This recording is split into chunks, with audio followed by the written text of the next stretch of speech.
बेटी को आराम जरूरी है, बहू की तकलीफ किसी को नहीं दिखती।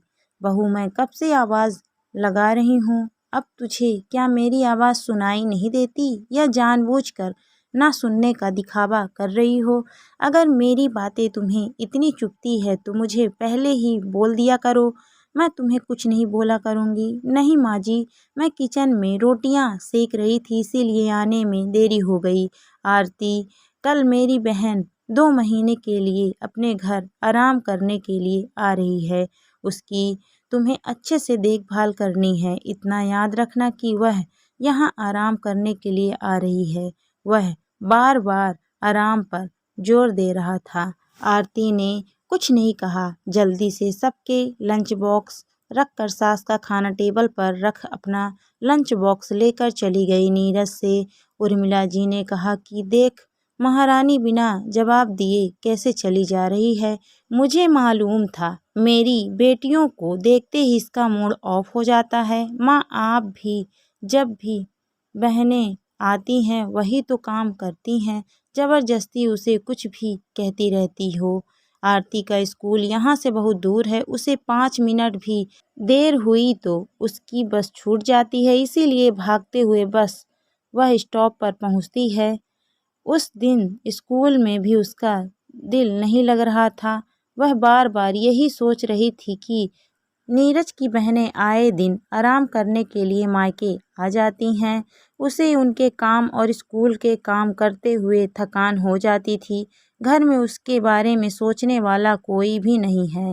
रीमा अपने बच्चों के साथ आई और 2 महीने भाई के घर पर रहकर अपने घर वापस चली गई। इन 2 महीनों में आरती की क्या हालत हुई, घर में किसी ने भी सोचने का प्रयास तक नहीं किया था। उस दिन आरती ने घर में कदम रखा तो देखा कि पति नीरज, बेटी पायल जो इंजीनियरिंग की पढ़ाई कर रही थी और पीयूष जो इंजीनियरिंग कॉलेज में दाखिला लेने वाला है, तीनों बैठकर आराम से टीवी देख रहे थे। सास कल ही अपनी छोटी बेटी के साथ रहने के लिए उनके घर गई है। आरती ने सबको संबोधित करते हुए कहा कि मैं आप लोगों से कुछ कहना चाहती हूँ। तीनों ने एक साथ कहा कि अभी हम व्यस्त हैं, कल बात करेंगे। आरती ने कहा कि कल मैं नहीं रहूँगी। नीरज ने पूछा कि कहाँ जा रही हैं? गांव जा रही हैं क्या? मुझे बताना जरूरी नहीं समझा क्या? बच्चों ने कहा कि माँ, आप चली गई तो घर पर काम कौन करेगा? आरती को हंसी आई। उसने कहा कि मैं पीजी एकेडमिशन में रहने जा रही हूँ, वहाँ थोड़े दिन रहकर स्कूल के आसपास ही घर ले लूँगी। आरती के मुंह से इन शब्दों को सुनकर नीरज का खून खौल उठा। उसने आवाज़ ऊंची करके कहा कि तुमने इतना बड़ा फैसला ले लिया है और मेरी राय तक नहीं ली है। तुम्हें हो क्या गया है? ऐसी कौन सी तकलीफ है जो घर छोड़कर जाना पड़ रहा है? आरती ने कहा कि मैं अब घर और स्कूल का काम नहीं कर पा रही हूँ, मुझसे नहीं हो पा रहा है। अपनी सेहत का ख्याल मैं नहीं रखूँगी तो बाद में मुझे ही सहना पड़ेगा। इसीलिए मैंने सोच लिया है कि मेरा ख्याल मैं खुद रखूँगी। आपने भी तो इस घर को खरीदने के पहले मेरी राय नहीं जानी थी। मैं तो जाने के पहले बता रही हूँ, आपने तो यहाँ आने के 1 दिन पहले मुझे बताया था। नीरज, मैं तो सब हमारे भले के लिए ही सोच रहा था। बच्चे और मेरे ऑफिस यहाँ से नज़दीक पड़ता है इसीलिए ले लिया है। आरती, वही तो कह रही हूँ मैं कि हमारे में मैं कहाँ हूँ? मैं सुबह से लेकर रात को सोने तक आप लोगों के लिए काम करती आई हूँ। आप लोगों ने कभी मेरे लिए कुछ किया है? यह अपने दिल से पूछिए। नीरज, तुम ऐसे घर से चली गई तो कैसे चलेगा? बच्चे अभी छोटे हैं।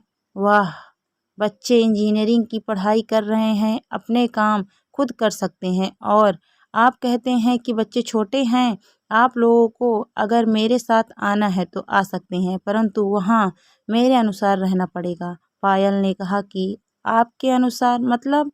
तुम लोगों को भी मेरी मदद करनी पड़ेगी। माँ, रात को पढ़ाई करने के बाद मैं सुबह नहीं उठ सकती हूँ, पायल ने कहा। पीयूष कहने लगा कि आप सारे काम कर लेती हैं क्योंकि आपको सारे काम आते हैं, हमसे नहीं होता है। आरती ने हंसते हुए कहा कि पीयूष, काम करते रहने पर अपने आप आ जाता है। नीरज कहने लगा कि मुझे एक बात समझ में नहीं आती है कि सारी औरतें खाना बनाना और घर के काम करती हैं, तुम अकेले ही नहीं हो जो यह काम कर रही हो।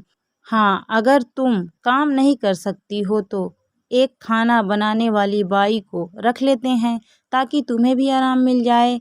पिताजी की बात सुनकर पीयूष को वह दिन याद आया जब माँ बहुत बीमार थी और घर के काम नहीं कर पा रही थी, तो उन्होंने एक खाना बनाने वाली बाई को रखना चाहा तो दादी ने बहुत तमाशा किया था कि कुकर रखना और सब्जी बनाना बहुत बड़ी बात नहीं है, हम लोगों की कोई फरमाइश भी तो नहीं है, जो खिलाती हो वही खा लेते हैं। ऐसा कहने वाली दादी ने कभी एक दिन भी कुकर चढ़ाने की कोशिश भी नहीं की थी। पिताजी ने भी अपनी माँ की हाँ में हाँ मिलाते हुए कहा कि तुम ही अच्छा खाना बनाती हो और किसी के हाथ का बना खाना हमें पसंद नहीं आता। ऐसा कहने वाले पिताजी ने कभी एक कप चाय भी खुद लेकर नहीं पिया है, इसीलिए इस बार माँ अपनी बात पर अडिग है। उसने माँ की तरफ मुड़कर कहा कि माँ, मैं आपके साथ चलने के लिए तैयार हूँ, आप आराम कीजिए, मैं आपकी मदद करूँगा। कहते हुए कमरे में चला गया था। अब कमरे में बाप बेटी ही बच गए थे। आरती को गुस्से से देखते हुए नीरज ने कहा कि मेरी माँ ने हमारे लिए बहुत कुछ किया है पर कभी उफ तक नहीं की है और तुम बवाल खड़ी कर रही हो। पायल ने कहा कि पापा प्लीज़, आप माँ की तुलना दादी से कैसे कर सकते हैं? दादी तो घर में रहती थी जबकि माँ बाहर नौकरी भी करती है। मैं, आप, दादी, हम सब ने माँ के साथ गलत किया है। मुझे अपनी गलती का एहसास हो गया है। मैं माँ के साथ जा रही हूँ। नीरज अकेला ही बैठक में रह गया था। वह भी सोचने के लिए मजबूर हो गया था। ऑफिस पहुंचकर भी उसके मन में विचारों का तांता लगा रहा। अंत में उसने कुछ सोचा और जल्दी से ऑफिस से बाहर चला गया। नीरज रात को घर पहुंचा और उसने सबको बैठक में बुलाया तो पीयूष पानी का गिलास लेकर आया और पायल सबके लिए चाय बना लाई। आरती के आते ही नीरज ने उससे कहा कि आज मैंने तुम्हारे स्कूल के पास 2 फ्लैट देखा है, कल हम सब जाकर देखेंगे, जो पसंद आए उसमें शिफ्ट हो जाएंगे। आरती, मैं भी तुम्हारे साथ हूँ। पायल ने कहा कि मेरी एक राय है। सबने कहा कि बोल, क्या बोलना है? हम इसी घर में रहेंगे पर खाना बनाने वाली बाई को रख लेते हैं, माँ को बस स्टॉप तक जाने के लिए ऑटो रख लेते हैं। नीरज ने कहा कि ऑटो की ज़रूरत नहीं है, मैं ड्रॉप कर दिया करूँगा। इस तरह से सबने मिलकर आरती की तकलीफ को पहचानने की कोशिश की और उसे दूर करने में उसका साथ दिया। दोस्तों, बेटी के आराम के बारे में तो सब सोचते हैं मगर बहू की तकलीफ किसी को दिखाई नहीं देती। बेटी मायके जाकर आराम से रहती है और उसकी सेवा की जिम्मेदारी बहू को उठानी पड़ती है। घर और बाहर की जिम्मेदारी बहू बखूबी निभा लेती है पर घर पर उसकी तकलीफ समझने वाला कोई नहीं होता। अगर हम मिलजुल कर घर के सारे काम करें तो सारे काम आसानी से समय पर हो सकते हैं।